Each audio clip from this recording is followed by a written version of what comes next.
Juanita Clarke, also known as JUANZ. JUANZ. You prefer me to call you JUANZ or Juanita? It's up to you. Okay, so JUANZ, what instrument do you play? I play the drum kit. Well, any type of drum really, but mainly drum kit. Right, and how did you get started? When I went to Queen's College way back when, I met a guy called Springer, and he was playing on the table with a pencil, just his hand, and I was like, what you get that do? What's that? I like that. And I just went home and practiced it, and eventually I could get do, and Tori used to keep a lot of noise in the class, and got put up a few times for the pencil and beating on the tables. And then I met James D. Lovell, and from there it all started at Foundation Groove Drum Studio in Holders Hill, St. James. So, why the drums? Just because of those pencils you heard? Or? I think that I always like rhythm, especially because you're a Caribbean person, so drums and rhythm is always a part of me. And then drum kit especially is just a bunch of fancy things to hit and keep noise or make music, I should say. So that always was a fascination for me. Well, that was my next question. Were you ever intimidated by the amount of drums you saw when you chose the instrument, and the coordination between hands and feet? Intimidated? I don't think so. I don't recall. I think it was more intimidated by people watching rather than me actually getting the instrument played. Who are your other influences other than the two people that you would call earlier?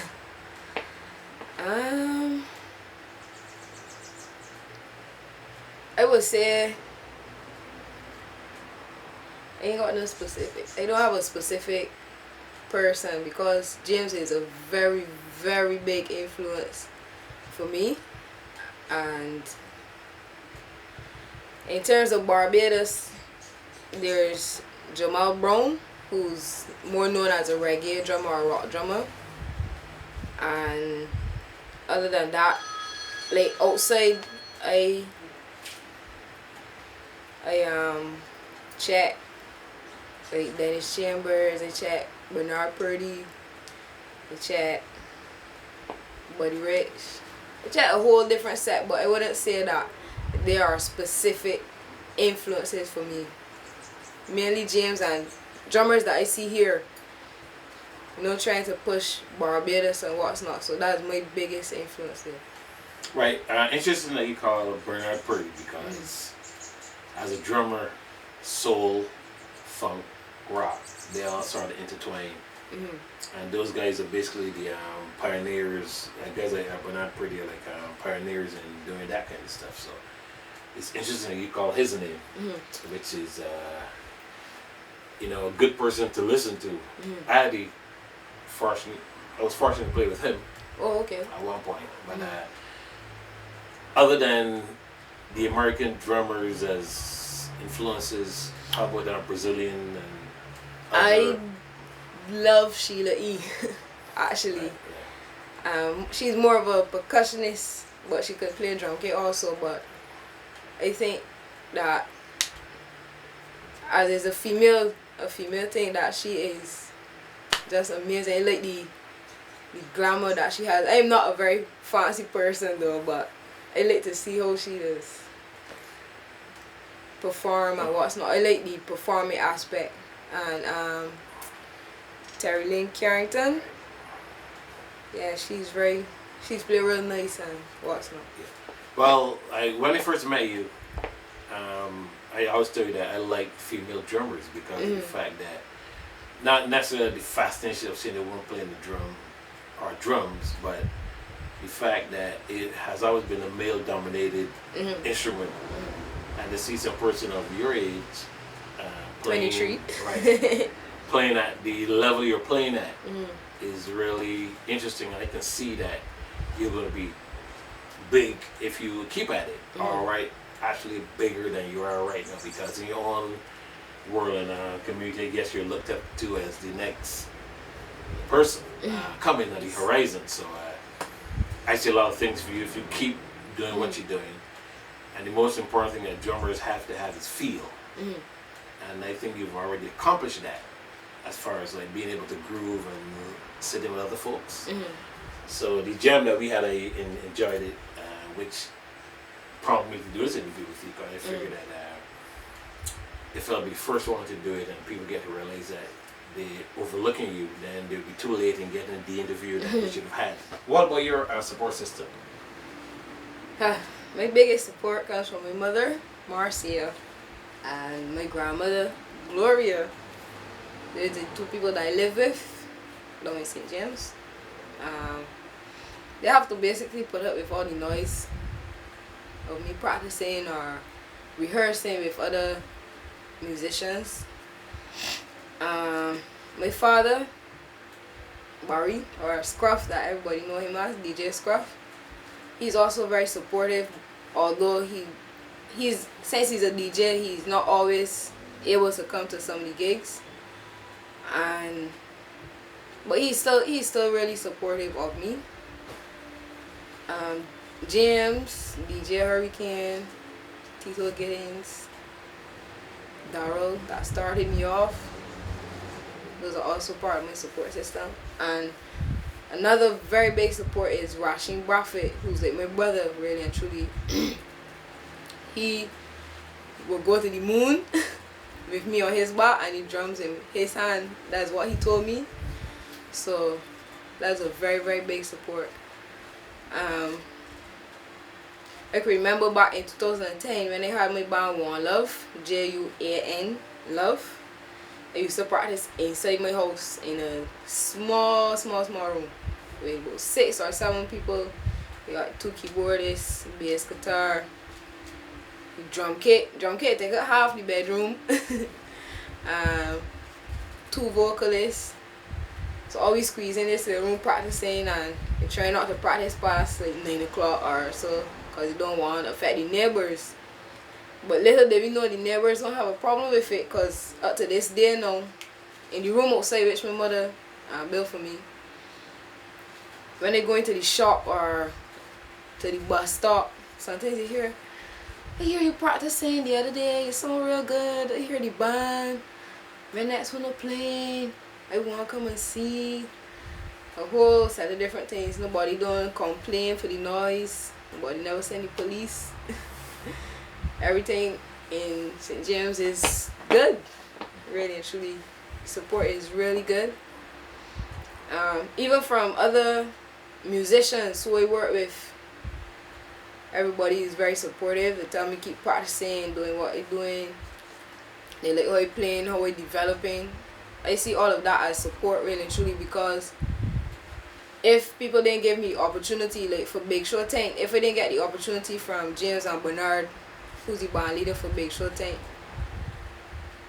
I don't know what I'd be doing during the crossover season. So, colleges or schools, if you will. Do you see yourself right now embarking on that journey, or no? You can elaborate on that. Well, if I'm given a scholarship or a chance to go to a college abroad, I would do it. But right now, I really prefer to just travel and perform, and then through the performance gain more experiences from people who are also out there performing, so that it's a more practical thing rather than theory.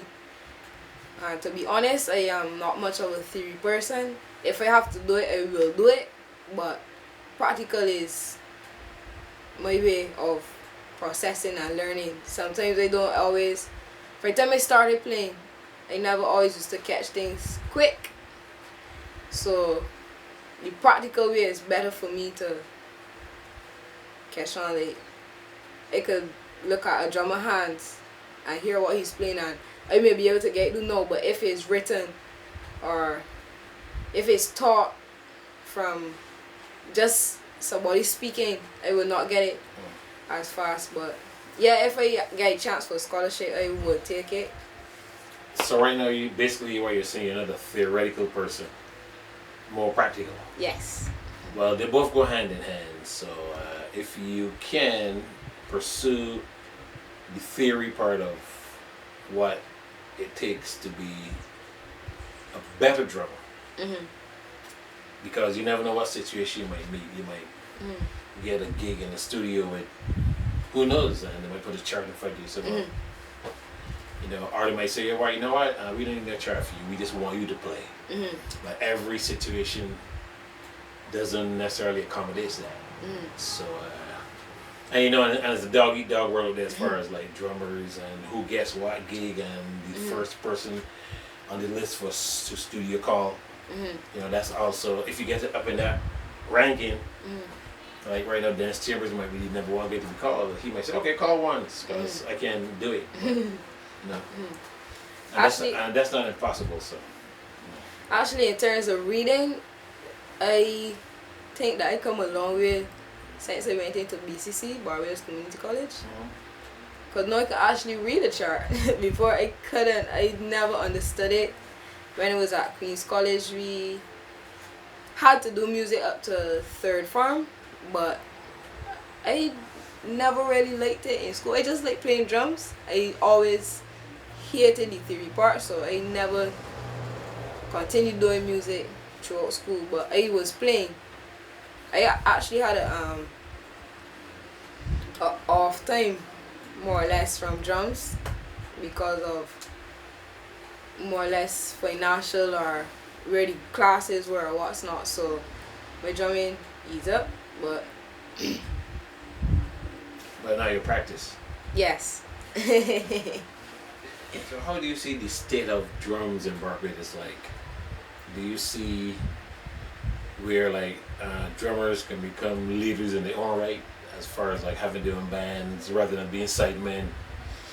To say like I can lead my own band, or drummers can be spoke about like calypsonians, or even instrumentalists as far as like sax players, guitarists. Well, I think it can be done because I work with James, so I've seen James do it, but I don't think that all of Barbados is ready for it, I guess, because a lot of people don't see drummers as lead instruments or that important, but really and truly drums is the heartbeat of everything. So I do think that drums could be lead instruments, and how drummers can have their own bands and what's not. Quite a few bands though, I think that the drummers are band leaders, but the drummer still likes to be behind a vocalist or saxophone or trumpet, whichever. But I think drummers here just need to get a correct mindset to do it and just go with it. Well, you know, the key to that would be as a composer. Composing in a way where the drums have a prominent part in your composition can put you to the forefront of being a leader, composer, and featuring the drums, so that when you go to do your performances as a leader, you can be seen as the count off person and whatever. Even though most drummers might count off to set a tempo, as a leader, you control the whole scenario because you also become the MD as well. But as far as we are covering the state of drums in Barbados, or drummers in Barbados, do you see yourself emigrating, maybe to get more experience, or staying in your basically cocoon, if you will, and say, well, you know, Barbados is it for me, and I'm going to be able to make a name here and a mark here, or to come back and influence other young ladies, if you will, that might be looking at you right now as an influence? Yes, I would like to travel and gain more experience. I also share my talent with people that are out there. I would like to go to Cuba, Africa, and Jamaica. Jamaica simply because I love reggae music, so I would love to go there. And then whatever experiences, whatever knowledge I get from there, I will always bring back, because I believe in sharing everything. You know, if somebody come and ask me now to show them how to do something, I wouldn't hesitate. I know some drummers back then wouldn't sometimes you will ask them to show you something and they would be hesitant because it's like, you can't show this youngster what you playing because then they're gonna like steal it or whatever. I never experienced it, but I've heard it from older drummers and musicians in the whole. But you know why that is, or you don't know? Do you know the answer? I can probably help you with the answer if you want. But basically what it is, you're now becoming maybe the threat to the drumming society because they see you first as a female. Mm-hmm. Secondly, your chops are coming together. Mm-hmm. And most importantly, you have is groove. And most drummers, two things that drummers has to have. Timing, which is part of the groove, and feel. Mm-hmm. And once you have those two, which you basically are already accomplishing from the video clip that was showing earlier of you, mm-hmm. people can tell already that, that you have that snap in your mm-hmm. drums and that confidence. And most importantly, you're showing no ego, and mm-hmm. that's good. So you always check it out, drum, which is good. As far as approaching your drum solos, how do you approach it? That's a good question. I still working on it actually because I was told by Arturo, for example, that the same way how a melodic instrument, let's say the saxophone, how you will solo different for calypso genre, you should solo different for jazz so that you always have the feel that you're talking about. So in terms of that, I'm still working on the jazz feel because I'm into the jazz arena now, actually. And otherwise, approaching my solos, I have no idea. Right now, what I'd be thinking, just play. Sometimes you think, alright, let's see how fast my hands could go. Sometimes you think, let's see how much coordination I could try to put in this thing. So people say, no, like, yeah, but how she getting that do? Or sometimes it's just how I feel at the moment. If I feel like playing tap in a funk song, I would do it as my solo. I remember there were times that I would be playing jazz actually, and when it comes to my solo, I would just back off and play Scooch because I like Scooch too. Right. Well, there's no set laws to a solo. So that's how you feel. Right, that's why it's called a solo. It's just you. So whatever you project as a solo, no one to say, well, she shouldn't play that there because it didn't fit. But a solo means solo. You can play whatever you want at any given time, no matter what genre you might be in. So if you feel to play a spooge on a reggae, that's up to you. So kind of in closing, and I want to, I enjoy what we're doing here. I just want to be part of the tape. I just say this. I just gotta edit this. But futuristically speaking, where do you see yourself in another maybe 2-3 years? 2-3 years.